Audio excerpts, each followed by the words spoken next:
안녕하십니까. 고려대학교 양영진입니다.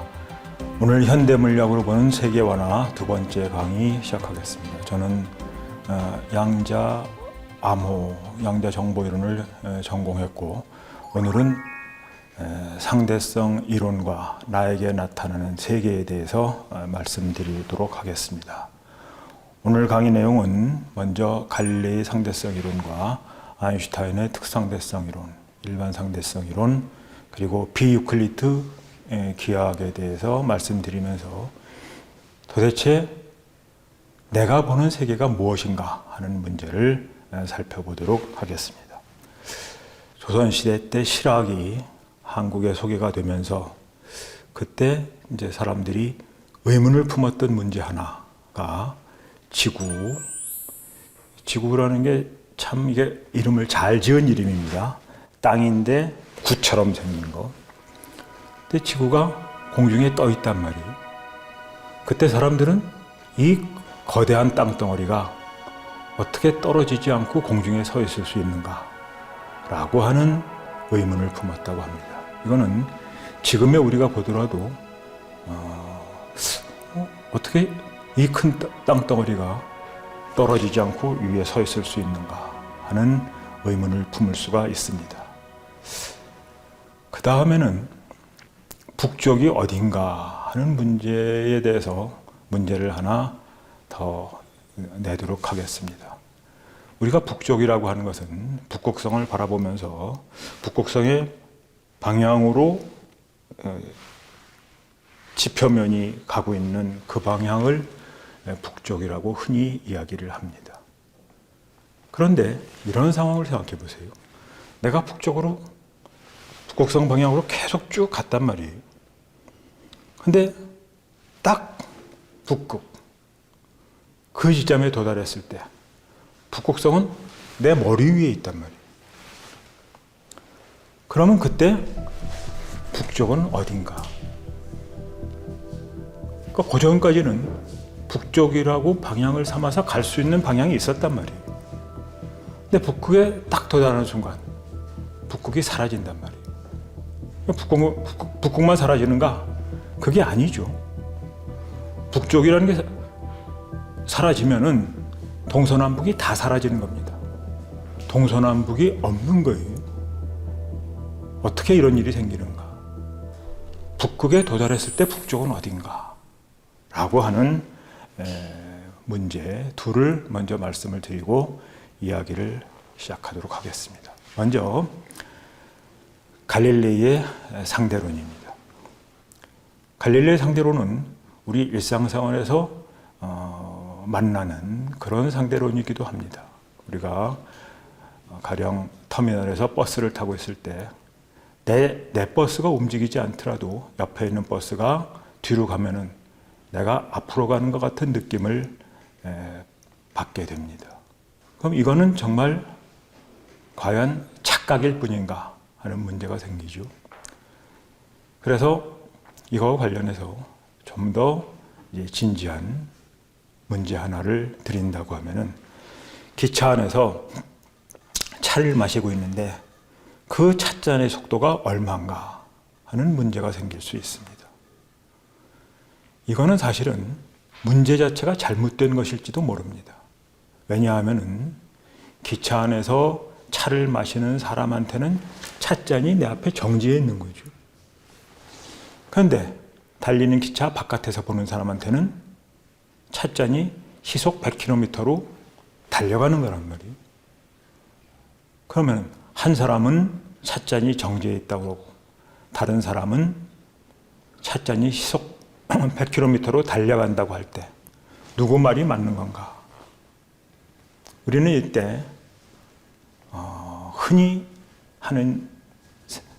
드는 생각, 흔히 하는 말이 뭐냐 하면은 둘 중에 어느 하나가 맞고 어느 하나가 틀리다는 그런 생각, 그런 이야기를 할 수가 있어요. 근데 사실 이거는 상대성 이론의 입장에서 보면 둘 다 맞는 겁니다. 그렇다면 물음이 잘못된 거죠. 누가 보느냐의 문제가 됩니다. 기차 안에 있는 사람이 볼 때는 찻잔이 정지해 있는 거고, 기차 바깥에 있는 사람이 볼 때는 찻잔이 시속 100km로 달려가는 겁니다.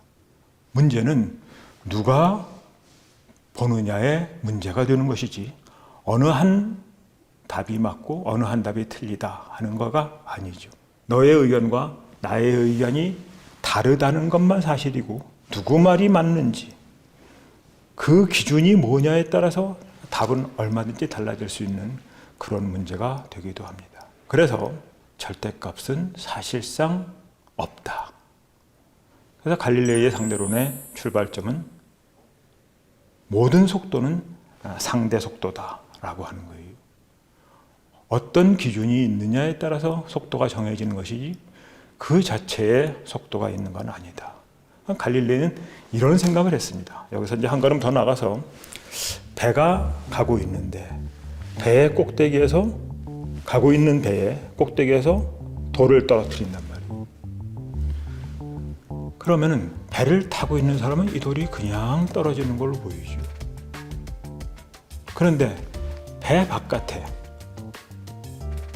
언덕에 있는 사람이 볼 때는 배가 가는 속도가 더해져서 이 돌이 이렇게 포물선을 그리면서 떨어지는 거거든요.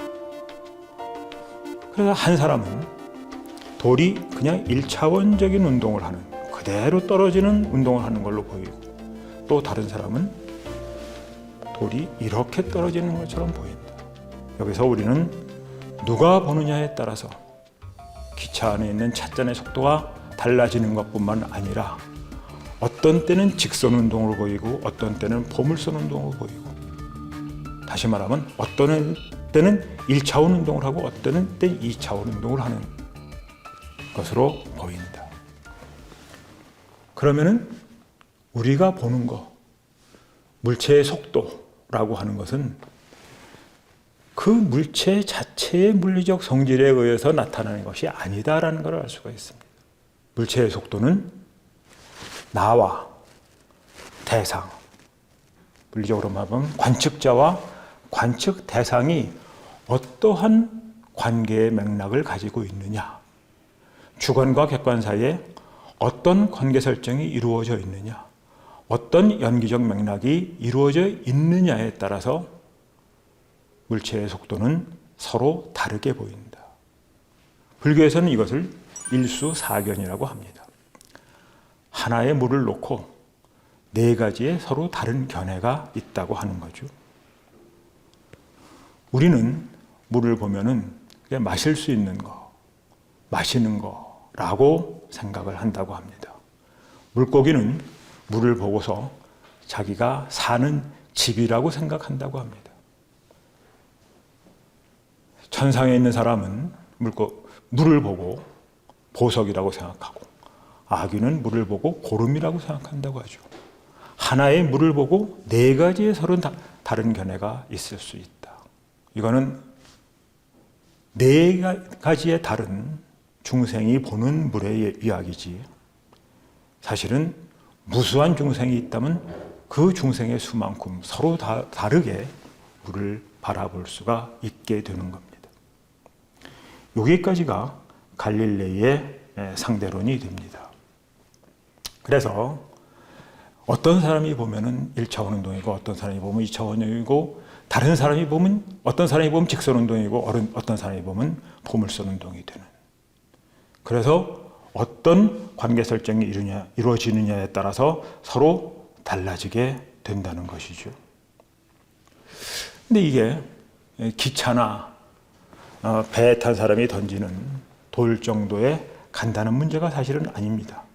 그런 특별한 경우에만 성립하는 것이 사실은 아닙니다. 왜 그러냐 하면은 이 제가 들었던 기차의 예는 사실은 우리가 매일매일 경험하는 겁니다. 지구는 태양 주위를 한 바퀴 돕니다. 지구에서 태양 사이의 거리는 빛, 1초에 30만 킬로미터를 달려가는 빛이 8분 걸려, 500초 걸려야지 도달할 수 있는 거리예요.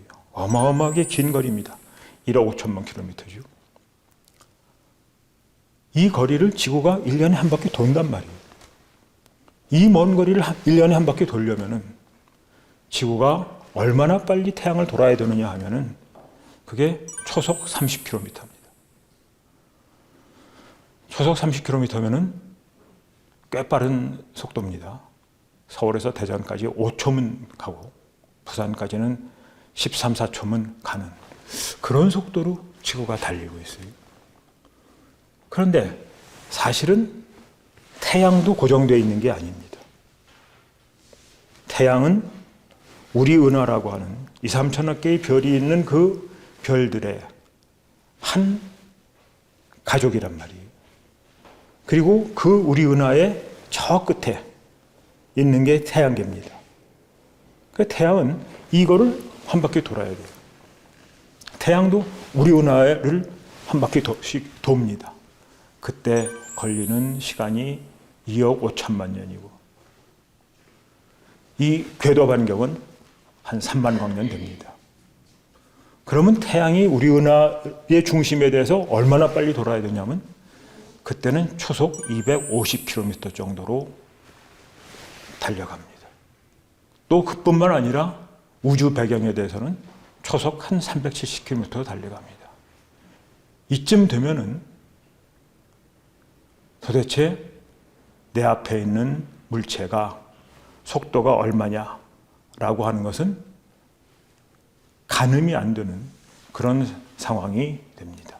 그래서 소동파는 이런 이야기를 했습니다. 여산의 참모습을 내가 그 안에 들어가서는 볼 수 없다라는 얘기를 했죠. 우리가 내 앞에 있는 이 물체가, 이 컴퓨터가, 이 책상이 정지해 있다고 하는 것은 우리가 지구 지표면에서 태어났고 한 번도 지구를 떠난 적이 없었고 그래서 언제나 같이 움직여 갔기 때문에 이거를 정지해 있다고 보는 거지. 사실은 지구를 잠시만 벗어난다 하더라도 이거는 정지해 있는 게 아니다. 우리가 여산 안에 있어서 산의 모습을 못 보는 것이지 원래 속도라는 건 없다. 정지해 있는 것도 아니고 빨리 가는 것도 아니고 그래서 갈릴레의 상대론에서는 운동하느냐 정지해 있느냐에 관한 절대적인 기준이라는 것은 있을 수 없다고 생각을 합니다. 이것은 아까 일수사견에서 말씀드렸다시피 존재자에 따라서 존재자의 속도가 달라진다. 근데 여기까지가 이제 갈릴레의 상대론인데 이때는 모든 존재자가 같은 시간과 공간 속에서 살고 있다고 하는 것까지는 전제를 합니다.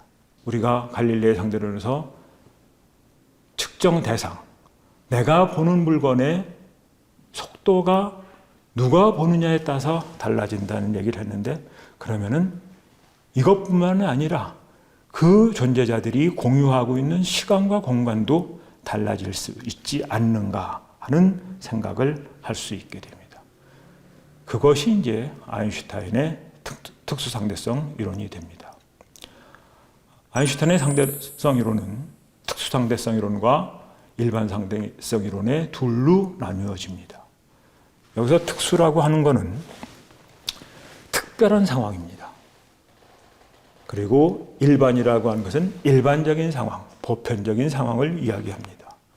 특수상대성 이론이 전제하는 것은 중력의 영향이 없는 혹은 중력의 영향을 거의 완벽하게 무시할 수 있는 그런 특별한 상황에서의 상대성 이론을 이야기합니다. 이것을 특수상대성 이론이라고 하죠. 특수상대성 이론에서는 두 가지의 가설을 품고 있습니다. 이 두 가설에서 특수상대성 이론이 출발합니다. 첫 번째 가설은 갈릴레오의 상대론과 마찬가지로 절대 속도라는 것은 없다. 모든 속도는 상대 속도다라고 하는 것입니다. 두 번째 가설은 광속이 일정하다. 광속이 상수다 하는 거예요. 이 부분이 갈릴레의 상대론과 특수상대성 이론의 차이점이 됩니다. 갈릴레의 상대론은 광속에 대해서 언급이 없어요. 그리고 광속도, 빛의 속도도 일반적인 다른 것과 마찬가지로 이제 그렇게 받아들입니다. 그렇게 그냥 특별한 언급 없이 그렇게 그냥 받아들이는 거죠. 그런데 특수상대성 이론은 광속을 상수라고 생각을 합니다. 무슨 얘기냐 하면은 여기 먼데 별이 있단 말이에요. 여기에 지구가 있어요. 근데 지구는 태양 주위를 이렇게 공전합니다. 조금 아까 말씀드렸다시피 지구의 공전 속도는 30km에 달합니다. 초속 30km에 달합니다. 꽤 빠른 속도예요. 빛의 속도를 30만 km라고 하더라도 여기 있는 별이 있을 때 지구가 공전을 하면서 이렇게 별에 다가가면서 보는 별빛의 속도를 생각해 볼 때 내가 지금 앞으로 간단 말이에요. 별빛은 이렇게 온단 말이에요. 그러면 이게 30만 km로 다가오고 나는 30km를 가니까 그때는 광속이 30만 30km로 관측이 돼야 됩니다. 그리고 이 별에서 멀어져 갈 때는 빛이 이렇게 오는데 내가 멀어져 가고 있으니까 그만큼 속도가 줄어들게 됩니다. 그래서 이 먼데 있는 별에서 멀어져 갈 때는 29만 9,970km per sec 초속 29만 9,970km로 관측이 돼야 됩니다. 이게 갈릴레의 상대론이에요. 그러니까 갈릴레의 상대론에 의하면은 먼데 있는 별이 이게 정지에 있다면 정지에 있는 먼데 있는 별이 1년 주기로 그 속도가 달라져야 됩니다. 내가 다가갈 때는 빨라져야 되고 내가 멀어져 갈 때는 속도가 줄어들어야 되고. 그래서 이런 차이를 관측하기 위해서 굉장히 많은 노력을 했었습니다. 그런데 어떤 관측을 하더라도 이런 광속도의 차이가 관측되지 않았습니다. 좀 이상한 거죠. 근데 놀랍게도 그 물리학의 한 고전 물리학의 중요한 한 이론인 전자기학에서는 빛의 속도를 상수라고 합니다. 그래서 전자기학이 이야기하는 그 예측과는 맞는 얘기지만 갈릴레의 상대론에서 보면은 이렇게 갈 때는 빛의 속도가 빨라지고 이렇게 갈 때는 빛의 속도가 느려지는데 이것이 관측되지 않았다. 아인슈타인은 이 실험적인 사실을 받아들입니다. 그래서 자신의 특수상대성 이론에서 한 가설을, 물론 다른 가설은 갈릴레의 상대론과 마찬가지로 모든 속도가 상대 속도라는 거지만 또 다른 가설은 광속이라고 하는 것을 상수로 가정을 합니다. 이게 특수상대성 이론의 가설이에요. 이런 가설을 하게 되면은 이제 우리가 일상적으로 상상하는 것과는 다른 그런 일들이 일어나게 됩니다. 무슨 얘기냐 하면은 조금 아까 우리가 이제 그 지구가 초속 30km로 간다고 그랬죠. 근데 우선 조금 다른 예를 하나 더 들어보도록 하겠습니다. 지구가 자전을 해요. 지구가 공전하는 것뿐만 아니라 지구가 자전을 한단 말이에요. 그 우리 위도에서 이 자전하는 속도가 음속보다 큽니다. 근데 지구가, 우리나라가 이제 동쪽으로 자전을 하죠. 지구가 자전을 하면서 이렇게 간단 말이에요. 그 속도가 음속보다 큰데, 그럼 내가 공을 동쪽으로 던지면은 음속보다 큰 속도, 370m, 초속 370m 정도의 속도가 더해지는 거예요. 서쪽으로 던지면 370m 빼지는 거예요. 공을 아무리 빨리 던져도 370m 못 던집니다. 그러니까 지구상에서 보면 동쪽으로 던지는 거나 서쪽으로 던지는 거 똑같은 것처럼 보이지만 바깥에서 보면은 동쪽으로 던지면은 아주 공을 빠르게 초속 30m 던진다고 하더라도 400m로 날아가는 거고, 이쪽으로서는 서쪽으로 던졌지만 오히려 동쪽으로 가는 그런 일들이 벌어지는데 우리는 그거를 전혀 못 느껴요. 왜냐하면 우리도 같이 가니까. 그러니까 빠른 기차가 가는 거랑 마찬가지로 그 기차 안에서는 모든 것이 그냥 그대로 가는 것처럼 보이는 거예요. 여기에 있는 내 눈앞에 있는 탁자가 정지해 있는 것처럼 마찬가지로, 기차 안에 있는 찻잔이 정지해 있는 것과 마찬가지로, 지구가 공전을 하건 지구가 자전하든 거기에 붙어 있는 우리들은 그냥 그거 다 정지해 있는 것처럼 보는 거죠. 그래서 동쪽으로 던진 공이 더 빨리 가지도 않고, 서쪽으로 던진 공이 더 늦게 가지도 않고, 북쪽으로 던지나 남쪽으로 던지나 똑같은 속도로 공이 가는 것처럼 느끼게 된다. 그거는 우리가 지표면에 붙어 살고 태어날 때부터 지금까지 계속 그렇게 살아왔기 때문에 그렇다 라고 하는 거죠. 그런데 이게 이제 광속은 그렇지가 않다, 빛의 속도는 그렇지 않다, 내가 이쪽으로 가면서 빛을 쏘았건 혹은 반대 방향으로 쏘았건 그 쏜 빛은 언제나 나한테 이 던진 놈의 속도 혹은 받아들이는 관측하는 속도가, 관측하는 사람의 속도가 반영되지 않고 빛의 속도는 언제나 광속도다 라고 하는 것이 동시성의 문제를 야기하게 되고, 여기서 특수상대성 이론이 이야기하는 아주 이상한 이야기들이 벌어지게 됩니다. 우선 굉장히 긴 우주선의 양쪽에서 뒤에 있는 사람이 불을 반짝거리고 앞에 있는 사람이 불을 반짝거리고 요 가운데 있는 사람이 있다고 가정을 해보겠습니다. 이 정지에 있다면 여기서 반짝거리고 여기서 반짝거렸을 때 빛이 중앙에 동시에 딱 오게 되죠. 그럼 우주선 안에 있는 사람도 이게 동시라고 생각하고 바깥에 있는 사람도 동시라고 생각합니다. 그런데 우주선이 이제 날아간다. 여기에 있는 불이 반짝거리고 여기에 있는 불이 반짝거렸는데 우주선은 가고 있으니까 이 반짝거린 것이 이 가고 있는 거하고 상관없이 아인슈타인이 특상대성을 가져간 것처럼 빛이 같은 속도로 쫙 온단 말이에요. 그러니까 우주선 바깥에 있는 사람은 이 빛이 동시에 딱 여기 왔다고 생각을 해요. 그런데 우주선은 그동안에 갔단 말이에요. 앞으로 전진했단 말이에요.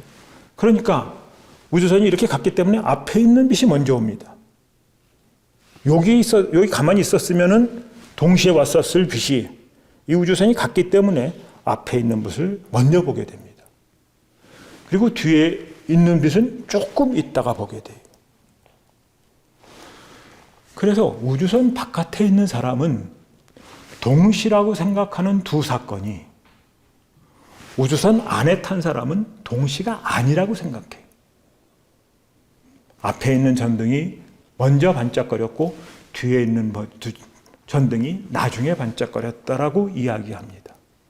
이것을 상대성 이론에서 동시성의 문제라고 이야기를 합니다.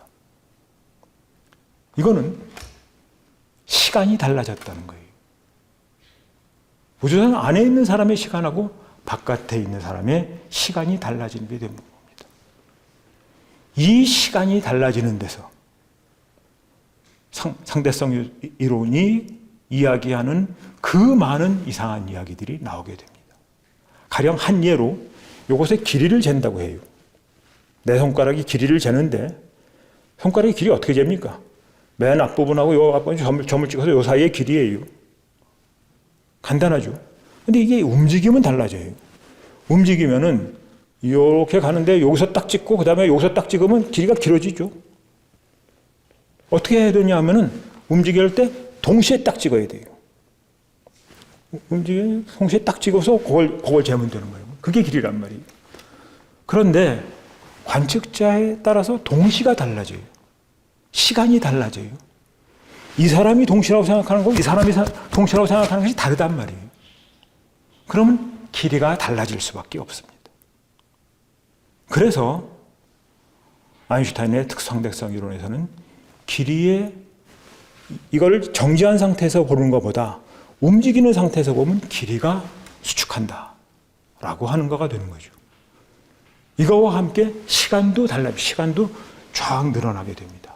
이런 모든 상황이 동시성의 문제에서 생기게 되죠. 여기서 갈릴레의 상대로는 관측 대상의 속도가 달라지긴 하지만 시간과 공간은 이 우주 안에 있는 모든 존재자가 공유하는 걸로 그렇게 생각하는 거에 비해서 상대성 이론에 가면은, 특수상대성 이론에 가면은 여기서 벌써 시간과 공간도 각자의 시간과 공간입니다. 이 사람이 가지고 있는 시간과 공간이 다르고 이 사람이 가지고 있는 시간과 공간이 달라요. 그리고 이것이 어떻게 움직이느냐에 따라서 시간과 공간이 서로 엉켜지게 되죠. 시간과 공간이 서로 완전히 다른 3차원 공간과 1차원 시간이 아니라 그 둘이 어떤 상태에서 보느냐에 따라서 시간과 공간이 서로 넘나들게 됩니다. 그래서 상대성 이론이 나오면서 시공간이라는 말이 생기게 됐습니다. 여기서 공간이라고 하는 것은 선천적인 것이 아니다. 경험 이전의 어떤 것이 아니다. 시간도 경험 이전의 어떤 것이 아니다. 칸트나 뉴턴과 달리 시간과 공간이라는 것이 존재자에 따라서 달라진다. 그래서 이때는 긴 막대가 짧은 막대 안에 들어갈 수도 있다 하는 거죠. 길이가 달라지니까. 동시성이 달라지기 때문에 길이가 달라졌으니까 이 긴 막대가 짧은 막대 안에 들어갈 수가 있다. 물론 잠깐 들어가는 거예요. 계속 들어가서 가만히 있는 건 아닙니다. 움직이는 상태에서 그러는 거니까. 그래서 본래 길이라는 것은 우리가 말할 수 있을까? 원래 길고 짧은 것은 사실은 없다. 왜냐하면은 관측자에 따라서 시간과 공간은 얼마든지 달라지는 거다라는 이야기를 할 수가 있습니다. 반야심경에서 무색성 향유측법이라고 했고 불구부정이나 깨끗한 거고 더러운 것도 없다고 했어요. 여기서는 긴 것도 없고 짧은 것도 없다라고 이야기할 수 있을 것입니다. 그 다음에 일반 상대성 이론에 가면 이거는 조금 더 재미있는 부분이 생기게 됩니다. 아인슈타인의 일반 상대성 이론에 의하면 중력에 의한 효과하고 가속도에 의한 효과는 어떤 실험적인 상황에서도 구별될 수 없다라고 하는 것을 전제합니다. 무슨 말이냐면은 어떤 우주선이 갑자기 쫙 가속을 해요. 그러면 뒤로 확 쏠리는 힘을 받게 될 겁니다. 그때 그런 상황하고 또 갑자기 어떤 무거운 천체가 내 뒤에 와서 나를 확 끄는 그런 상황을 바깥을 볼 수 없는 우주선 안에 있는 관측자가 구별해낼 수 있을까? 어떤 물리적인 실험으로도 그거를 구별해낼 수 없다는 것이 아인슈타인의 생각이었습니다. 그래서 중력에 의한 효과를 전부 가속도에 대한 효과로 바꿀 수가 있다. 그래서 가속도가 일어났을 때 어떤 일이 일어나는지를 생각하는 것이 일반 상대성 이론입니다. 그래서 이거는 중력의 효과를 생각하는 거죠. 이 우주 안에는 중력이 어디에나 있습니다.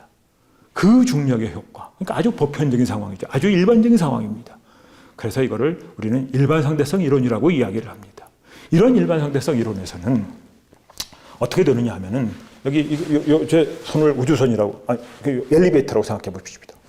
엘리베이터가 정지해 있으면은 빛이 이렇게 왔을 때 그냥 이 안에서 봤을 때 그냥 엘리베이터에 구멍이 하나 있을 거고 여기 들어오는 빛이 그대로 앞으로 갈 거예요.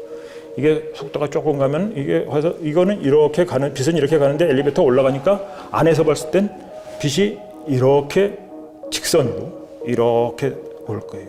좀 더 빨리 가면 경사가 급하지만 직선, 또 더 빨리 가면 이렇게 빛이 오는 거를 우리가 상상해 볼 수가 있습니다. 근데 천천히 올라가다가 빨리 올라가게 돼요. 아까 전기했을 땐 빛이 이렇게 간다고 그랬어요. 조금 가면 빛이 이렇게 가고 더 이렇게 가고 이렇게 가는데 쭉 가속을 하면 빛이 이렇게 가다가 점점 이렇게 휘어지죠. 일정한 속도로 가면 빛이 꺾이긴 하지만 직선입니다. 근데 쭉 속도가 올라가면 빛이 이렇게 휘어지게 됩니다. 이게 가속하는 승강기 안에서 빛을 관측했을 때 예상되는 결과예요. 근데 조금 아까 중력에 의한 효과와 가속도에 의한 효과가 동일하다고 그랬단 말이에요. 가속하는 승강기 안에서 빛이 이렇게 휘어진다면 중력이 존재하는 그 공간 안에서도 빛이 이렇게 휘어질 거다. 그리고 이 계산을 한 것에 의해서 아인슈타인은 태양 근처를 지나가는 별빛이 휘어지는 정도를 계산을 했습니다. 그때 빛이 휘어지는 각도가 얼마냐? 1.75초예요. 초라는 건 뭐냐 하면은 여러분들이 분도기에서 이 평행선이 요게 180도고 그곳에 180분의 1을 1도라고 합니다. 그 1도의 60분의 1을 1분이라고 합니다. 그리고 다시 그 1분의 60분의 1을 1초라고 합니다. 그러니까 1초는 여러분들이 분도께서 보는 그 1도의 60%, 60, 3600분의 1을 1초라고 그래요. 그러니까 1초는 사실 우리가 그 연필로는 그리기도 어려워요. 그런데 태양 근처를 지나가는 빛이 얼마만큼 휘냐 하면은 1.75초 휜다 라고 하는 것이 아인슈타인의 일반상대성 이론이 예견하는 빛의 굴절의 정도입니다. 태양이 여기 있는데 여기서 온 빛이 이렇게 오면서 태양 근처에서 1.75초 휘면은 지구에서 관측할 때는 이게 휘어서 들어왔기 때문에 별이 여기 있는 것처럼 보입니다. 원래는 여기 있었는데, 그러니까 태양이 없었을 때는 별이 여기 있었는데 태양이 있었을 때는 여기 있는 것처럼 보이는 거예요.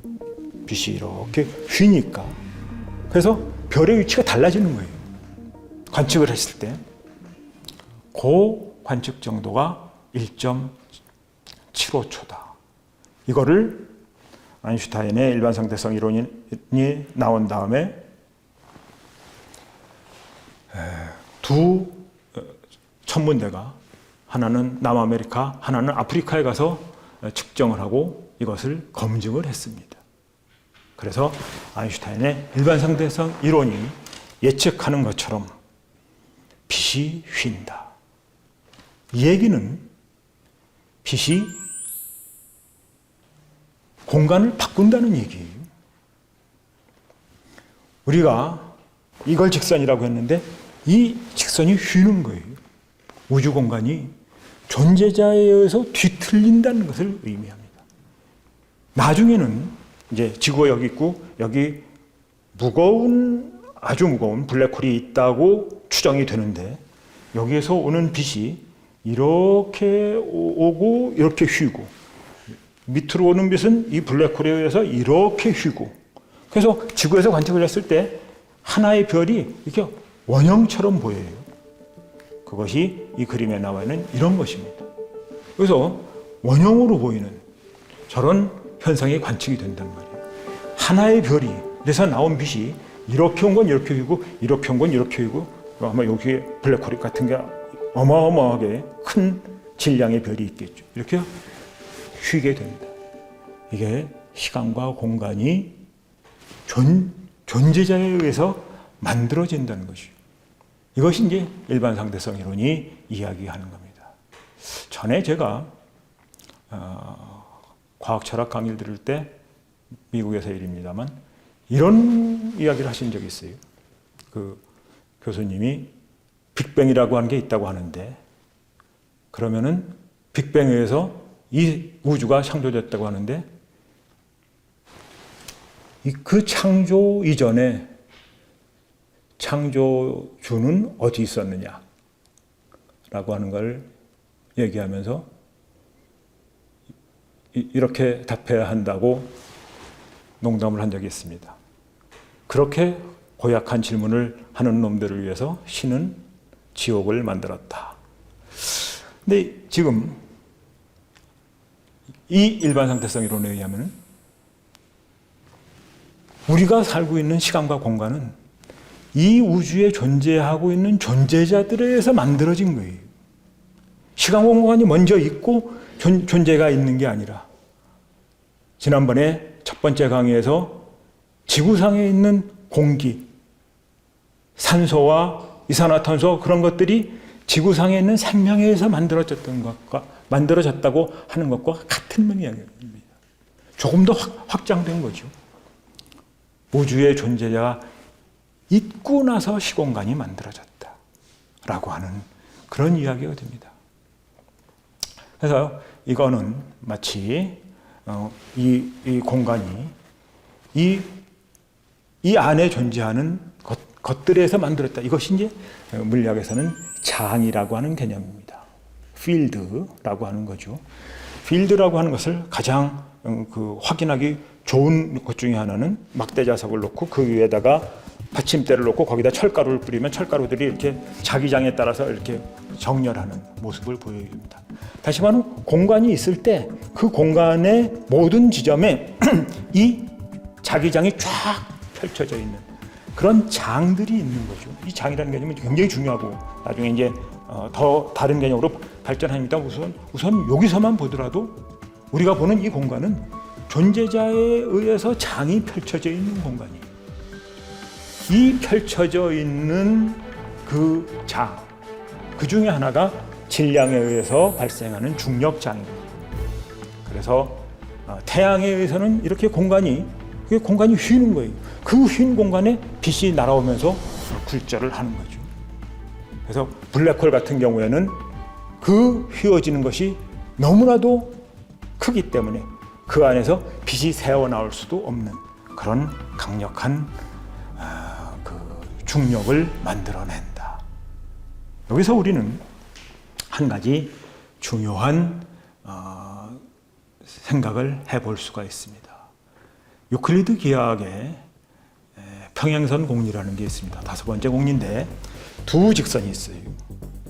화면에 보이는 것처럼 두 직선이 있고 하나의 직선을 그었을 때 여기의 각도하고 여기의 각도의 합이 180도가 되면은 이거는 쭉 만나지 않고 가게 된다. 우리가 보통 말하는 평행선입니다. 그리고 요 두 각도의 합이 180도가 작으면은 이쪽 방향에서 언젠가는 만나게 된다. 라고 하는 거죠. 정말 그럴까? 이게 우리의 이제 그 상상이에요. 그런데 화면에서 보시는 것처럼 만약에 공간이 이거는 이제 특별하게 그린 겁니다. 지구처럼 이렇게 휘어진 그런 공간의 그런 공간의 표면에서는 여기 지금 그림에 보면은 북극점하고 여기 북극하고 적도지방에 두 점이 있습니다.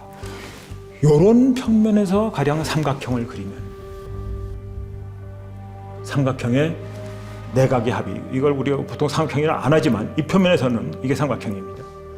여기의 각도와 요 각도의 합이 180도가 아니라 270도예요. 그러니까 어떤 공간에서 삼각형을 그리느냐에 따라서 삼각형은 180도가 아닐 수도 있어요. 그리고 여기 세 개의 그림이 지금 있는데 맨 앞에 그림이 우리가 보통 생각하는 이 우주의 모습입니다. 여기 한 점이 있고 요 점에서 요 점에서 한 직선을 그었을 때 떨어져 있는 한 점에서 잘 그리기만 하면 평행선을 그릴 수가 있다. 과연 그럴까? 근데 조금 아까 우리는 존재자에 의해서 우주가 굴곡된다고 봤단 말이에요. 이 두 번째 그림에서 보면은 어떤 한 점과 그 옆에 한 점에서 여기서는 평행이었는데 이것이 계속 벌어져 가요. 이런 우주도 있을 수가 있어요. 그다음에 세 번째 그림에서는 여기 한 점에서 요 점과 요 점의 평행선을 그리면 이건 어딘가에 가서는 다시 만날 수도 있어요. 근데 우주는 이럴 수도 있고 이럴 수도 있고 실제로는 이런 것도 아니고 이것이 복잡하게 들어있는 막 휘어지는 그런 공간이겠죠. 존재자에서 만들어지는 공간, 존재자에서 만들어지는 시간이라면은 우리가 생각하는 이런 모습의 평행선은 우리 우주에는 어디에도 없다. 이것은 단지 우리의 상상일 뿐이다. 우리는 이렇게 사실이 아닌데 사실이라고 상상하는 것이 많이 있습니다. 다음 시간에 양자역학을 얘기하면서 좀 더 분명하게 말씀드리겠지만, 내 앞에 있는 빨간 사과를 보고 이건 빨강색이라고, 빨강색 아니라는 걸 얘기하려고 하는 건데, 여기서는 지금 우선 한 점에서 잘 그리기만 하면은 평행선을 그릴 수 있다고 생각하는데, 그거는 단지 우리의 상상일 뿐이다. 우리 우주는 두 번째나 세 번째보다 훨씬 더 복잡하게 공간과 시간이 서로 맞물려서 휘어지는 그런 우주일 거고, 거기에서 우리의 평행선은 있을 수가 없다. 그래서 아까 맨 처음에 말씀하신 걸로, 얘기했던 걸로, 아까 맨 처음에 얘기했던 걸로 다시 돌아가면, 지구는 왜 아래로 떨어지지 않는가? 우리가 위나 아래라고 하는 것은 지구 중심에 대한 상대적인 개념이에요. 그래서 내가 지금 여기서 보는 위, 그리고 내가 여기서 보는 아래 방향이라는 것은 우리나라의 반대편, 지구의 반대편에 있는, 어디쯤 될지 모르겠습니다만, 아르헨티나의 어느 지점에 가면 내가 아래라는 것이 거기서는 위의 방향이란 말이에요. 내가 위쪽이라고 생각하는 방향은 거기서 아래 방향이 돼요. 그럼 아래와 위가 어디 있습니까? 지구는 왜 아래로 안 떨어집니까? 아래로 떨어진다고 하는 것은 지구의 중력이 작용하는 여기에서의 얘기예요. 지표면에서의 얘기입니다. 그러니까 지구가 왜 아래로 떨어지지 않느냐가 아니라, 지표면에서 생각하는 위와 아래라는 개념은 우주 공간에는 사실상 없다. 지구가 아래로 떨어지지 않는 게 아니라 위도 없고 아래도 없어서 지구가 안 떨어지는 거예요. 여기는 위아래가 없는 거예요. 북쪽이 어딘가? 북극에 딱 갔더니 동서남북이 다 사라졌다. 동서남북이 원래 없는 거예요.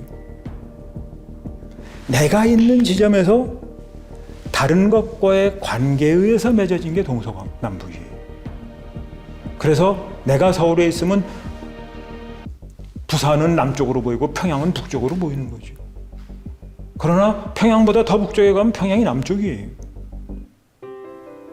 도대체 동서남북이 없는 거다.